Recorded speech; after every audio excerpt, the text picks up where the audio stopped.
Letos naj bi odplačali $2 milijona dolga, upad denarja pa naj bi se najbolj poznal pri projektih, ki so sofinancirani strani Evropske skupnosti. Del pa je seveda zmanjšanje tudi na tekočih projektih, namreč $1,5 milijona pa moramo vračati iz tekočih sredstev. Če ne bi imeli nobenih kreditov in ne bi vračali nič, bi imeli za $1,5 milijona več potencijala za investiranje, za razne potrebe, ki jih ima lokalna skupnost in bi lahko to pač financirali iz teh sredstev. Sicer pa se tudi v Krškem verjetno ne bodo mogli izogniti posledicam napovedanega državnega rebalansa, ki med drugim predvideva, da se krški obvoznici nameni za $1 milijon manj sredstev.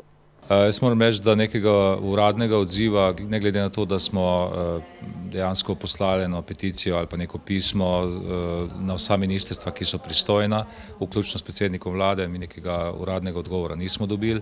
Moram pa reči, da obenem aktivnosti na obvoznici tečejo naprej, kar pa pomeni, da se predvideva to financiranje pač iz neke druge proračunske postavke, ki bo na voljo za dokončanje te obvoznice. Eden od večjih projektov je tudi gradnja nove knjižnice, ki pa je še vedno v fazi pogajanja za pridobitev zemljišča. Če se z lastniki ne bodo uspeli dogovoriti, bodo šli v spremembo projekta, še dodaja župan.